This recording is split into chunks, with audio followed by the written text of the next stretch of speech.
Era uma manhã ensolarada quando a família Oliveira finalmente chegou à nova casa. João e Carolina, junto com seus 2 filhos, Luísa e Pedro, decidiram se mudar para uma pequena cidade no interior do Brasil, buscando uma vida mais tranquila longe do caos da metrópole.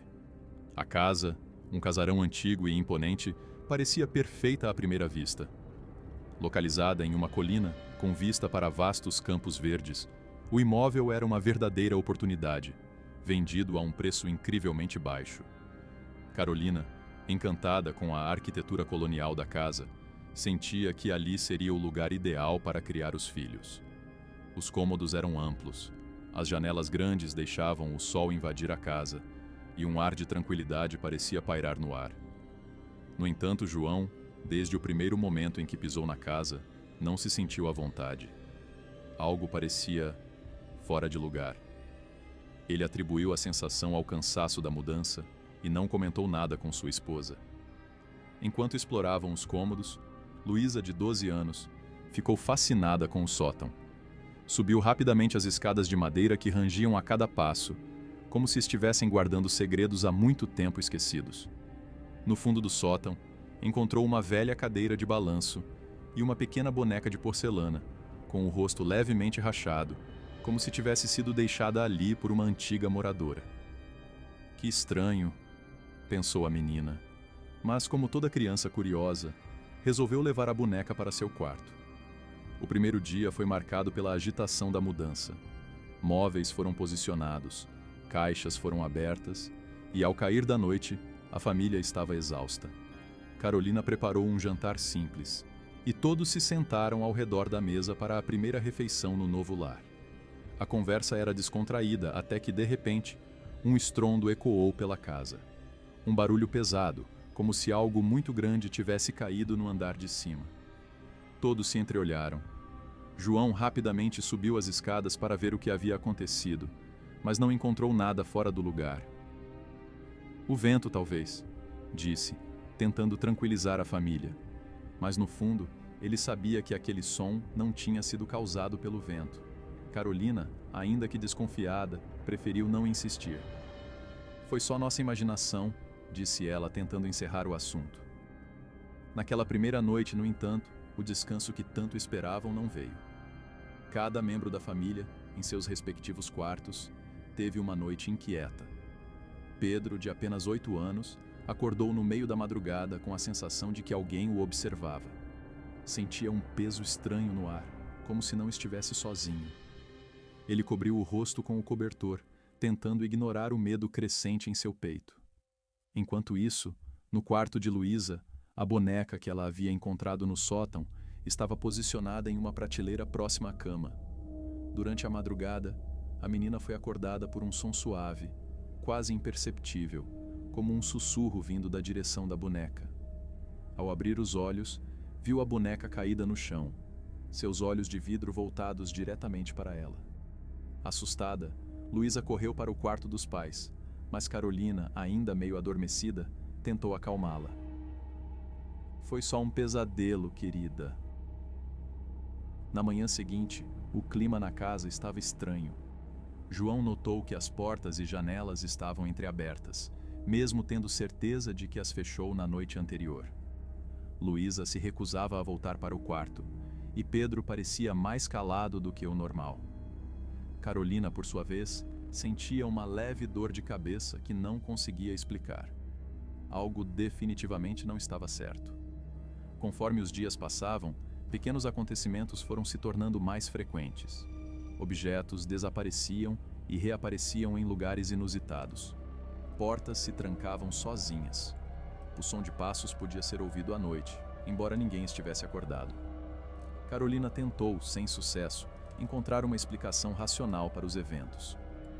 "Essas casas antigas sempre têm barulhos", dizia ela, mais para si mesma do que para os outros. Mas João, já inquieto com o que vinha acontecendo, decidiu investigar a história da casa. Conversou com vizinhos, visitou a biblioteca da cidade e começou a descobrir detalhes perturbadores. O casarão havia pertencido a uma família rica no início do século XX, mas depois de uma tragédia envolvendo a filha mais nova, os moradores nunca mais foram os mesmos. O desaparecimento da menina, que jamais foi encontrado, deixou a casa envolta em um mistério sombrio. A história dizia que a família havia abandonado a casa de forma repentina, e desde então, o lugar carregava uma reputação de ser assombrado.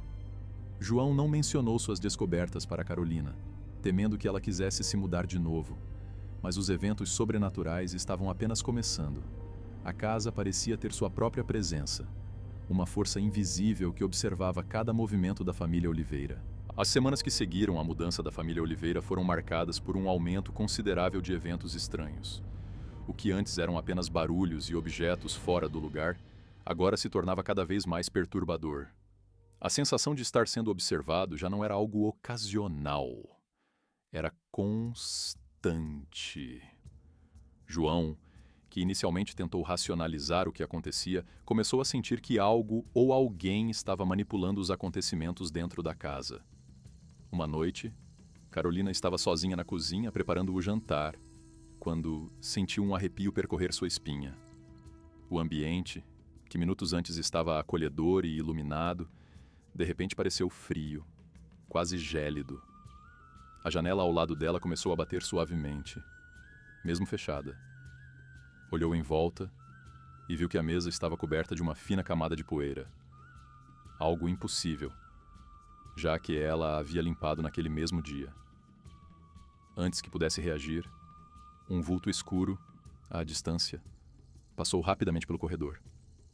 Carolina gritou, derrubando a faca que segurava, e João correu para a cozinha. "O que foi? O que aconteceu?" Ele perguntou, tentando controlar o pânico na voz. "Eu vi algo", Carolina murmurou, ainda em choque.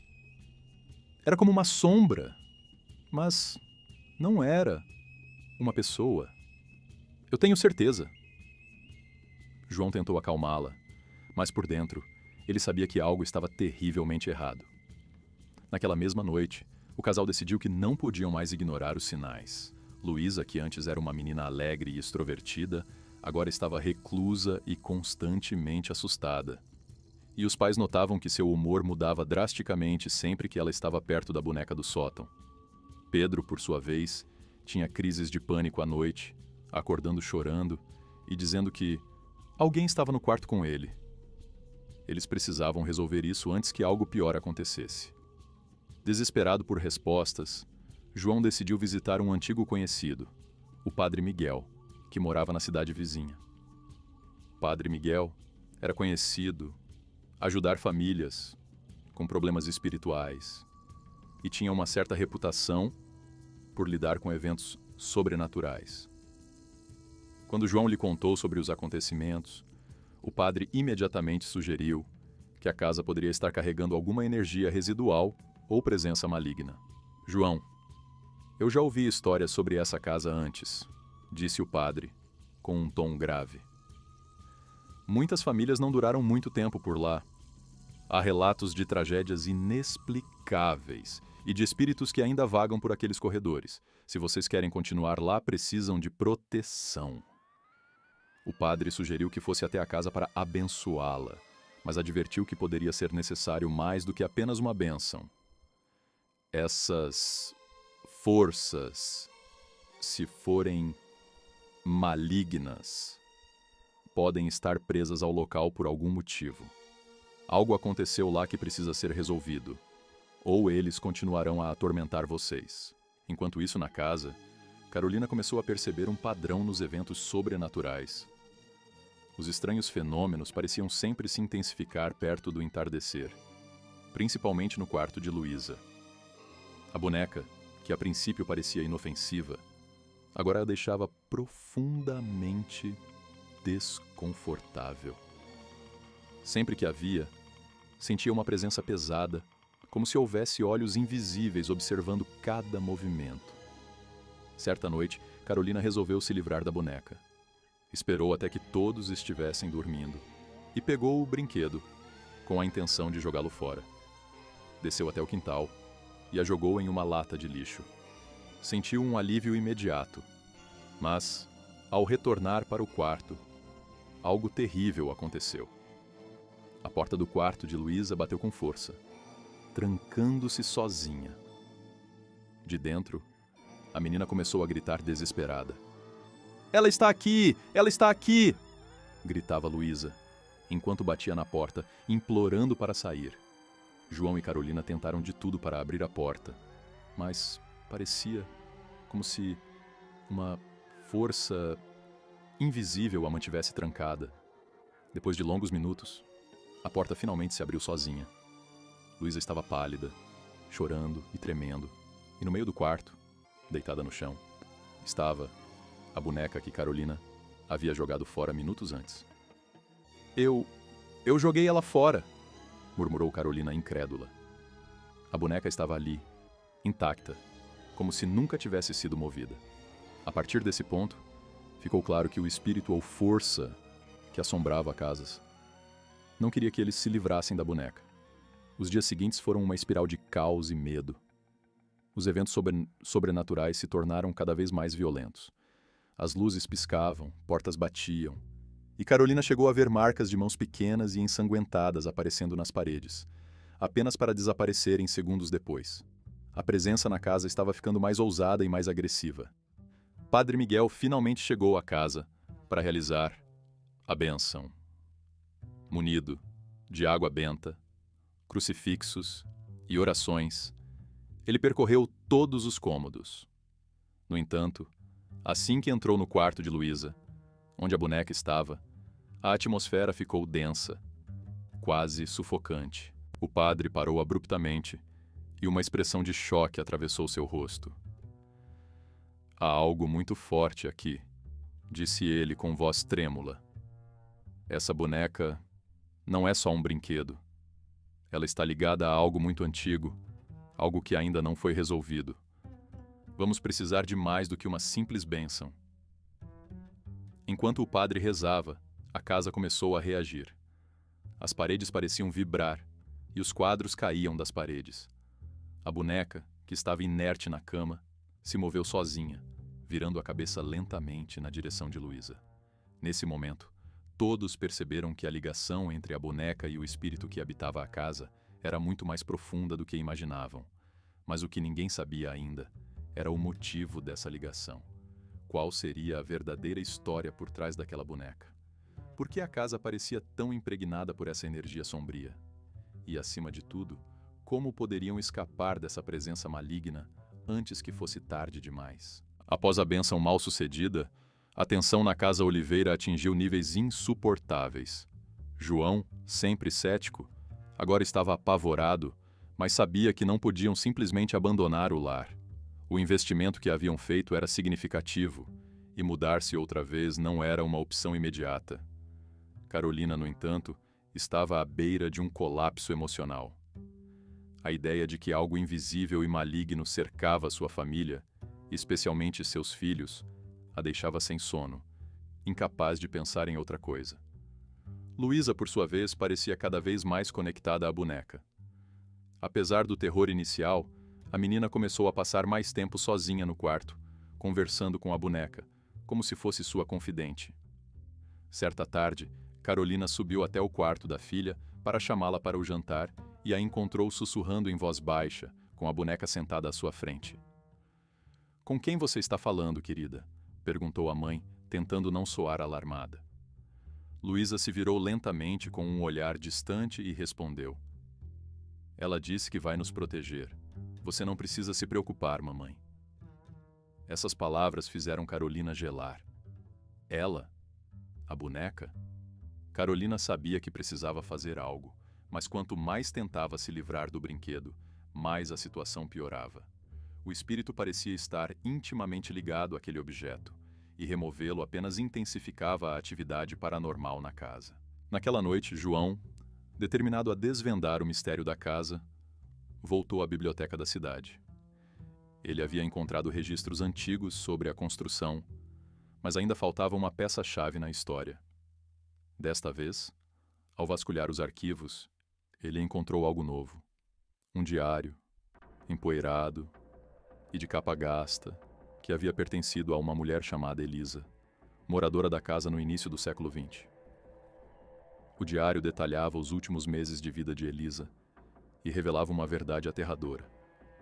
Elisa tinha uma filha chamada Clara, uma menina de 7 anos que adorava sua boneca de porcelana. Clara, segundo os registros do diário, era uma criança alegre, até que um dia desapareceu sem deixar vestígios. A família procurou por toda parte, mas nunca encontrou seu corpo. Elisa, devastada pela perda da filha, acreditava que o espírito da menina ainda estava presente na casa. E, em suas palavras, a boneca de Clara parecia carregar a alma da filha. O diário terminava abruptamente, com Elisa escrevendo que sentia a presença de Clara, mas que a menina não era mais a mesma. Essa revelação fez o sangue de João gelar.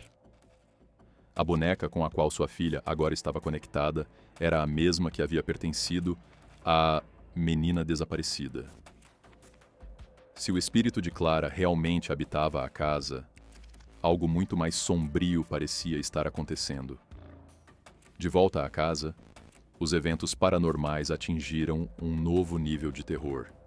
Móveis se movendo sozinhos e um vento gelado percorrendo os corredores, mesmo com todas as janelas fechadas.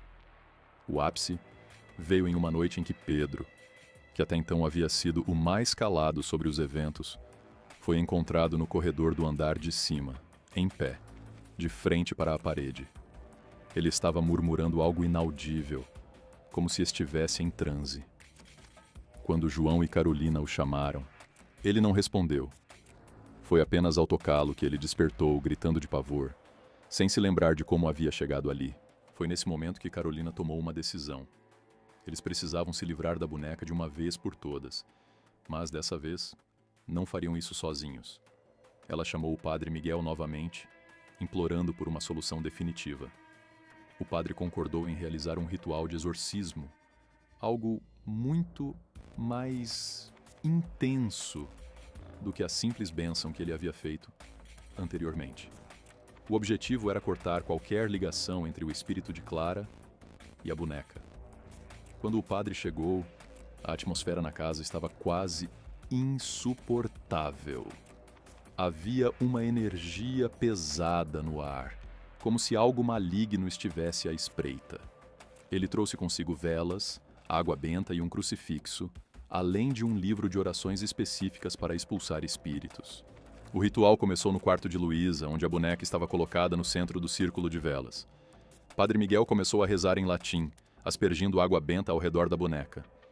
No início, tudo parecia calmo, mas então, sem aviso, as velas começaram a apagar uma a uma, como se uma força invisível estivesse soprando sobre elas. A temperatura no quarto caiu drasticamente. E Carolina começou a sentir o mesmo arrepio que sentira semanas antes na cozinha. Enquanto o padre continuava suas orações, um som baixo, semelhante a um choro de criança, começou a ecoar pelo quarto. Vinha de todas as direções, como se a própria casa estivesse lamentando. De repente, a boneca se moveu. Não um simples tremor, mas uma virada completa de cabeça, com os olhos de vidro fixos em Luísa. A menina, que até então estava protegida por João e Carolina, começou a chorar, dizendo que Clara não queria ir embora. Ela disse que está presa. Ela não pode sair. Foi nesse momento que uma força invisível atacou. O quarto inteiro pareceu se sacudir, as paredes vibrando com uma força inimaginável. Os móveis foram arrastados, e a cama de Luísa se levantou, alguns centímetros do chão. João correu para proteger sua filha, enquanto o padre intensificava suas preces. Clara, você precisa partir, ordenou ele, enquanto derramava mais água benta sobre a boneca. A presença, no entanto, resistia ferozmente. Carolina, em um ato desesperado, pegou a boneca e correu para fora da casa. À medida que se afastava, a agitação dentro do lar diminuía. Padre Miguel a seguiu e, juntos, eles levaram a boneca até um rio próximo. Ela precisa ser destruída, disse o padre, e sem hesitar, Carolina jogou a boneca no rio. No momento em que a boneca tocou a água, a superfície do rio borbulhou, como se algo estivesse sendo sugado para dentro dele. A água se acalmou e uma brisa suave percorreu o vale, como se a presença finalmente tivesse sido liberada. Eles assistiram enquanto a boneca afundava lentamente, desaparecendo nas profundezas do rio. Quando Carolina e Padre Miguel voltaram a casa, o ambiente estava diferente.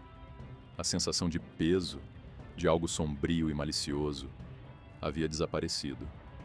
João, ainda segurando Luísa, olhou para Carolina com um misto de alívio e incredulidade. Será que acabou? Zrenia, ele perguntou hesitante. Mas, mesmo com a boneca destruída, algo ainda pairava no ar.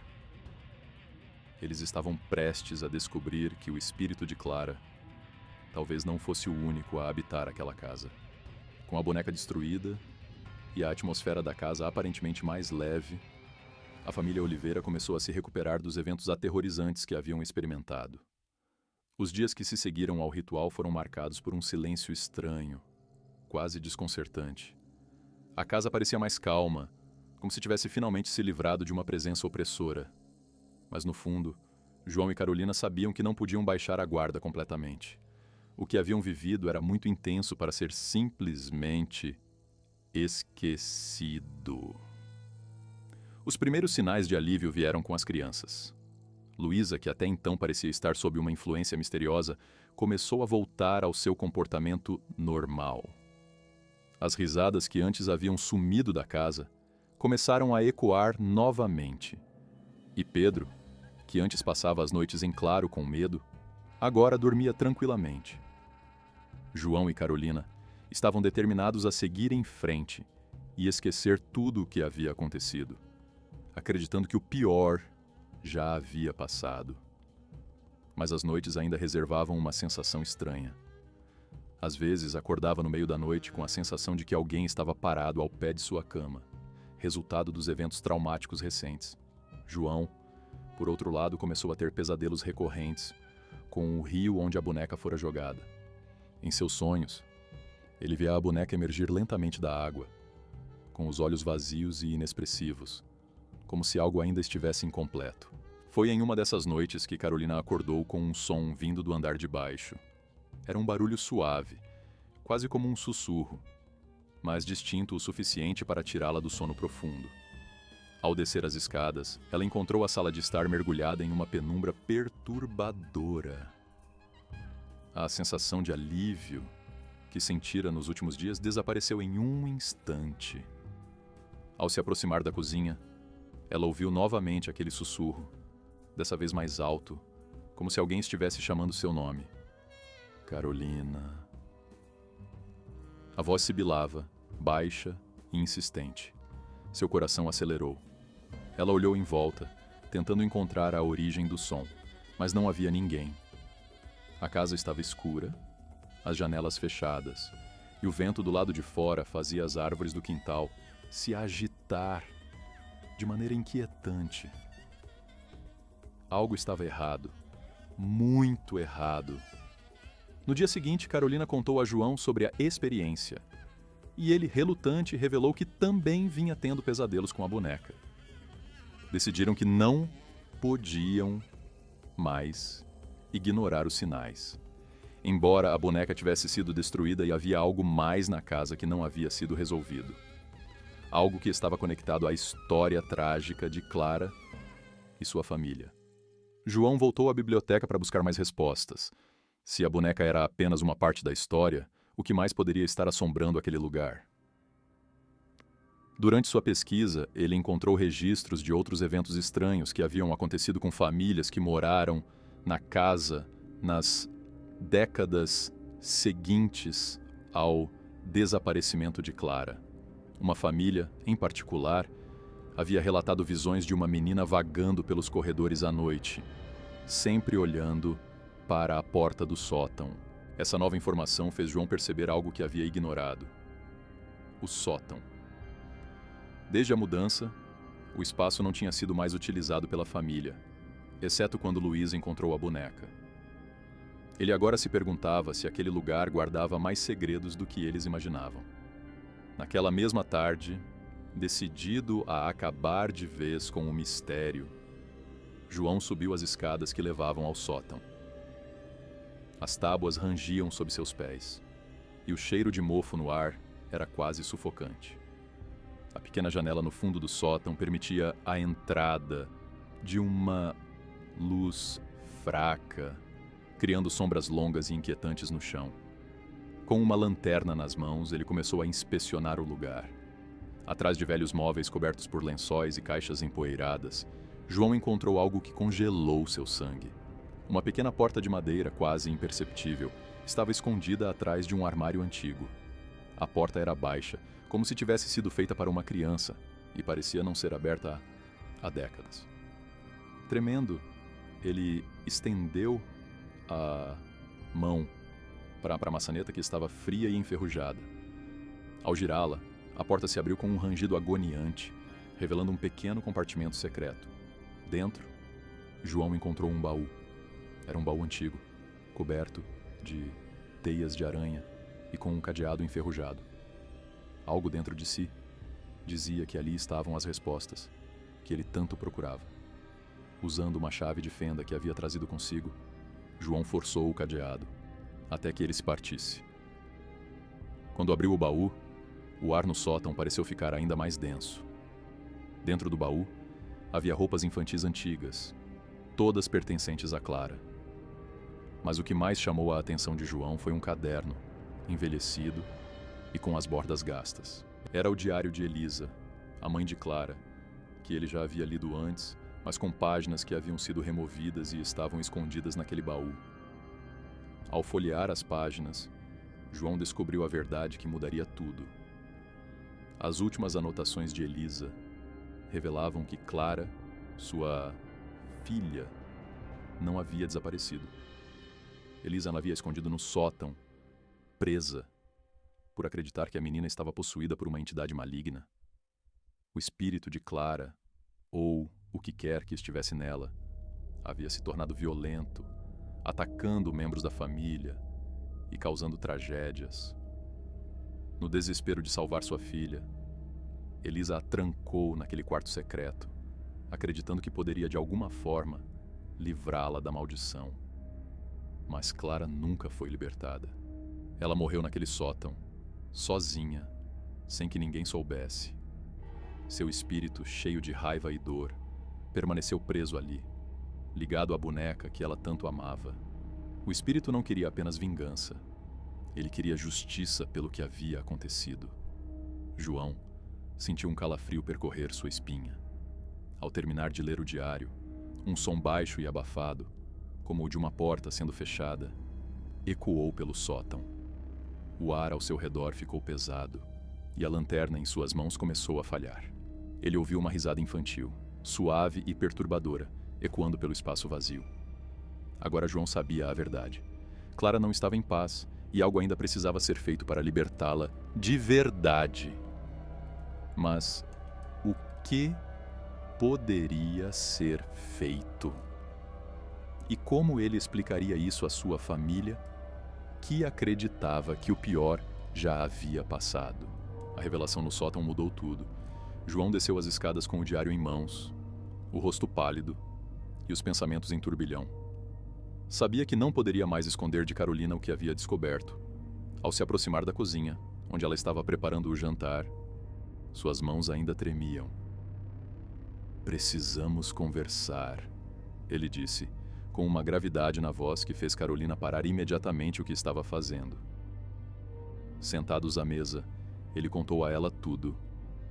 A descoberta do diário completo, o segredo de Elisa e o destino trágico de Clara.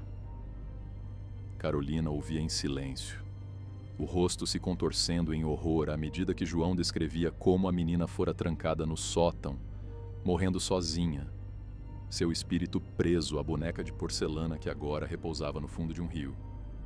Carolina sabia que aquilo explicava as vozes, as visões e o sentimento constante de que algo ainda os observava. Clara não estava em paz, e de alguma forma, eles precisavam ajudá-la. Mas a questão permanecia: como? Como libertar um espírito que havia sido preso por tanto tempo, por tanto sofrimento? Padre Miguel havia tentado, e apesar da aparente calma que seguiu ao exorcismo, agora estava claro que a presença da menina ainda assombrava a casa.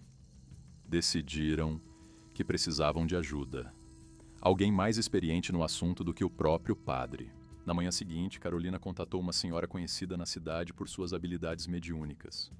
Dona Amélia, uma mulher de idade avançada, era conhecida por ajudar famílias em situações como a deles, sendo chamada para limpar energias negativas e se comunicar com os espíritos que não haviam encontrado descanso. Mesmo com certo ceticismo, João e Carolina sabiam que essa era a última esperança. Dona Amélia chegou à casa no final da tarde. Tinha uma aparência tranquila, mas seus olhos eram profundos, como se já tivessem visto coisas que outros nem imaginavam. Assim que ela cruzou a soleira da porta, sua expressão mudou. "Há muito sofrimento aqui", disse com uma voz baixa, quase em sussurro. "Essa menina Clara, ela sofreu demais. Está com raiva, mas também está perdida. Não sabe como partir." A médium pediu para ser levada ao sótão. Subiu as escadas lentamente, como se cada passo a aproximasse da verdade oculta naquele lugar. Ao entrar no sótão, ela imediatamente se dirigiu à pequena porta que João havia descoberto. "Aqui", disse ela, apontando para o local. Foi aqui que tudo aconteceu. Dona Amélia acendeu velas e colocou um pequeno altar improvisado no centro do sótão. Ela fechou os olhos, concentrando-se, enquanto murmurava orações e invocações em uma língua antiga que nem João nem Carolina reconheciam. O ambiente, antes tenso, ficou carregado. O ar parecia vibrar e, por um momento, o tempo pareceu parar. De repente, Dona Amélia abriu os olhos, arregalados e cheios de algo que parecia ser compreensão e medo ao mesmo tempo. "Ela está aqui", disse. "Clara está aqui, mas não está sozinha." O que ninguém havia considerado até aquele momento era que o espírito de Clara não era a única presença na casa. Havia algo mais. Algo muito mais antigo e muito mais sombrio que havia influenciado a menina. Algo que a fez se tornar violenta e, eventualmente, a levou à morte. A presença maligna que assombrava o casarão estava enraizada naquele lugar por décadas, talvez até mais. Dona Amélia começou a tremer e as velas ao seu redor apagaram de uma só vez. A sala mergulhou na escuridão, exceto pela luz fraca que vinha da pequena janela no sótão.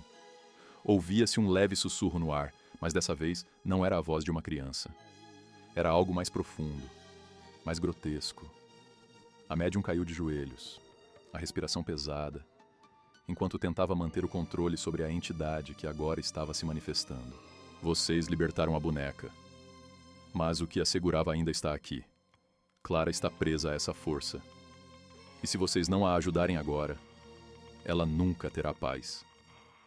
A voz de Dona Amélia ficou mais fraca, como se a presença estivesse drenando sua energia. Carolina, desesperada, agarrou a mão da médium, perguntando o que mais poderiam fazer. "Vocês precisam trazer Clara de volta", disse ela com os olhos fechados. "Precisam fazê-la lembrar quem ela era antes de ser tomada por essa escuridão. Precisa ser você, Luísa."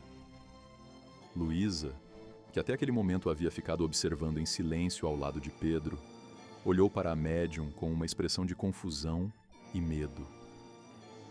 "Eu? Mas como eu vou fazer isso?" A menina ia agora com 12 anos, e ao espírito de Clara desde o início. Havia uma conexão entre as duas, como se Clara tivesse escolhido Luísa para continuar algo que fora interrompido. Dona Amélia explicou que Luísa, com sua inocência e pureza, era a chave para alcançar Clara, a menina que estava perdida nas sombras daquele espírito maligno. Luísa teria que falar com Clara, não como uma entidade assombrada, mas como uma menina que também precisava de ajuda. Carolina e João estavam aterrorizados com a ideia, mas sabiam que não tinham outra opção. Naquela mesma noite, Eles se prepararam para o que seria o momento mais decisivo de suas vidas. Com a orientação de Dona Amélia, eles retornaram ao sótão. O ar estava pesado e cada passo que davam parecia ecoar pela casa. Luísa, com as mãos trêmulas, sentou-se no chão diante do altar improvisado. Com uma pequena vela acesa à sua frente, a menina fechou os olhos e começou a falar. Clara, eu sei que você está aqui. Eu sei que você está com medo. Mas você não precisa mais ter medo. Você não está mais sozinha. Sua voz era suave, mas carregada de emoção. Nós queremos te ajudar. Você não é má. Você era uma menina como eu, com sonhos e medos. E está tudo bem sentir medo. Está tudo bem querer voltar para casa. O sótão permaneceu em um silêncio profundo, enquanto Luísa continuava a falar. Cada palavra parecia trazer um pouco mais de luz à escuridão que cercava o lugar. De repente, um vento suave passou pelo sótão e uma figura começou a se formar nas sombras. Não era Clara em sua forma monstruosa e assustadora como antes. Era Clara, a menina, com olhos tristes e uma expressão de alívio. Ela olhou para Luísa e, com uma voz quase inaudível, disse: Obrigada. Eu estava tão sozinha. O espírito de Clara começou a desaparecer lentamente, como uma névoa que se dissipa ao amanhecer. A presença maligna que havia assombrado a casa também começou a enfraquecer, até que o sótão voltou a ser apenas um cômodo escuro e silencioso. Clara finalmente havia encontrado paz. João, Carolina e Luísa ficaram ali, em silêncio, enquanto Dona Amélia sorria levemente. A casa, pela primeira vez em meses, estava em paz. O silêncio que seguiu o desaparecimento do espírito de Clara foi quase ensurdecedor. Pela primeira vez desde que haviam se mudado para a casa, João, Carolina, Luísa e Pedro sentiram que podiam respirar novamente. A escuridão que parecia sempre rondar os cantos da casa, dissipado, e o peso, invisível, que os oprimia, desaparecera. Dona Amélia, exausta, mas com um sorriso tranquilo, afirmou: Clara está finalmente em paz. O mal que aprendia aqui foi banido. João e Carolina, ainda processando tudo que haviam vivido, ficaram em silêncio enquanto Luísa olhava para o sótão com uma mistura de alívio e tristeza. Ela sabia que, de alguma forma, tinha ajudado Clara a encontrar o descanso que tanto buscava. Embora ainda fosse uma menina, Luísa sentia que havia passado por algo que a mudaria para sempre. Na manhã seguinte, a luz do sol que atravessava as grandes janelas da casa parecia diferente. O brilho era mais acolhedor, a casa mais tranquila. Os ruídos estranhos desapareceram, e pela primeira vez em semanas, João e Carolina acordaram sem a sensação de medo que os acompanhava. Parecia que finalmente poderiam recomeçar, sem o terror que assombrava cada canto daquele lar. Com o passar dos dias, a família começou a retomar sua rotina. As noites voltaram a ser tranquilas, sem sussurros ou batidas nas portas. Luísa e Pedro começaram a brincar pelos corredores novamente, e Carolina já não acordava mais com a sensação de que alguém estava ao pé de sua cama. João, no entanto, não conseguia evitar refletir sobre tudo o que havia acontecido. Ele sabia que a casa carregava uma história pesada, mas agora que Clara havia encontrado a paz, o ambiente parecia mais leve, quase renovado. Mesmo assim, João decidiu que seria melhor garantir que o espírito de Clara realmente estivesse em paz. Ele e Carolina procuraram o Padre Miguel uma última vez, para uma bênção final na casa. O padre aceitou com alegria e, alguns dias depois, voltou ao lar dos Oliveira para realizar o ritual. Dessa vez, no entanto, a energia era completamente diferente. O ambiente, antes opressivo, agora parecia receptivo às orações e à bênção. Essa casa foi marcada por muito sofrimento, mas agora está livre, disse o padre ao terminar o ritual. Vocês podem finalmente viver aqui sem medo. E assim fizeram. A casa, que antes fora palco de tanto terror, Passou a ser um lar acolhedor e repleto de paz. João e Carolina decidiram que permaneceriam ali, pois sabiam que aquela casa guardava uma história que merecia ser respeitada. O passado sombrio que havia marcado o casarão não os assombraria mais. No entanto, havia uma lição profunda em tudo o que a família havia vivido. João refletia sobre como Clara havia sido vítima de uma tragédia que se arrastou por anos. Ele sentiu que era seu dever preservar a memória da menina, garantindo que sua história não fosse esquecida. Decidiu, então, documentar tudo o que havia descoberto e vivido, para que as futuras gerações soubessem o que havia acontecido naquela casa e como o amor e a compaixão foram capazes de libertar um espírito perdido. Luísa, por sua vez, manteve uma conexão emocional com Clara. Embora nunca mais a tenha visto, sentia que havia uma presença protetora ao seu redor. Sabia que a menina que ela havia ajudado não estava mais em sofrimento. E isso trouxe uma paz interior que ela nunca havia experimentado antes. Pedro, ainda muito jovem, parecia ter se esquecido dos eventos mais assustadores, mas sempre que via sua irmã perto do sótão, ele a abraçava, como se soubesse que aquele lugar guardava algo importante, mesmo que já estivesse em paz. Os anos passaram e a casa dos Oliveira se tornou um lugar de memórias, tanto boas quanto difíceis. João e Carolina envelheceram, felizes por terem superado o terror e transformado aquele lugar em um lar de verdade. As sombras do passado já não pairavam sobre eles, mas a lembrança de Clara e de tudo o que enfrentaram permanecia viva em suas mentes. Um dia, já muitos anos depois, quando Luísa já era adulta, ela voltou a casa para uma visita. Agora, com sua própria família, ela caminhou pelos corredores, lembrando-se de tudo o que havia passado ali. Ao subir ao sótão, onde tudo começou, uma brisa suave entrou pela janela aberta. Ela sorriu sabendo que, de algum modo, Clara estava bem. Décadas haviam se passado desde que a família Oliveira enfrentara os eventos sobrenaturais na casa. A vida seguiu seu curso natural e, eventualmente, a casa, agora mais antiga e cheia de histórias, ficou nas mãos de Luísa, que se mudou para lá com sua própria família. A casa, agora reformada e acolhedora, tinha se tornado um lugar de felicidade. Luísa havia se tornado uma mulher forte e determinada, influenciada pelos eventos que viveu na infância. Ela transformou o casarão em um refúgio familiar, onde seus filhos podiam correr livres pelos corredores que um dia foram marcados por medo e desespero.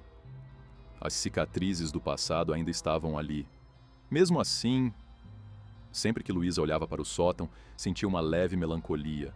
Não era mais o medo que a assombrava, mas uma lembrança distante de Clara, a menina que nunca havia tido a chance de crescer e viver uma vida plena. Em noites tranquilas, quando o vento soprava suavemente pelas janelas, Luísa às vezes imaginava ouvir uma risada distante de criança. Não era algo assustador, mas sim um lembrete de que Clara estava, enfim, em paz. Em uma dessas noites, já perto do final de sua vida, Luísa decidiu subir ao sótão pela última vez.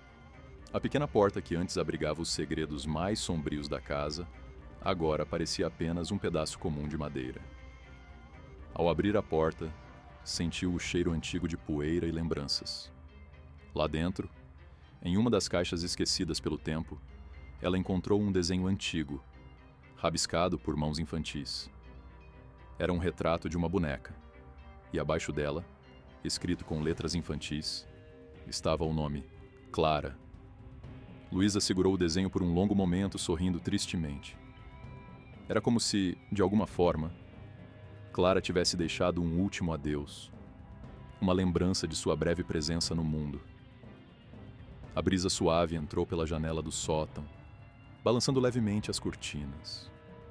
O sol estava se pondo no horizonte, tingindo o céu de tons alaranjados e dourados. Luísa desceu as escadas com uma paz no coração que não sentia há muitos anos. Sabia que a história de Clara, embora triste, havia encontrado seu desfecho. A casa que um dia fora assombrada por sombras do passado, agora era um lugar de luz, amor e recordações preciosas. Nos anos que se seguiram, Luísa continuou a viver ali, contando, às vezes, de forma sutil, a história de Clara a seus filhos e netos, como um lembrete de que até as mais profundas dores podem ser curadas com compaixão e amor. E assim, o casarão que um dia foi palco de tanto sofrimento tornou-se, enfim, paz, onde as vozes do passado descansavam em silêncio, e o futuro era construído com base no amor e na memória daqueles que um dia passaram por ali.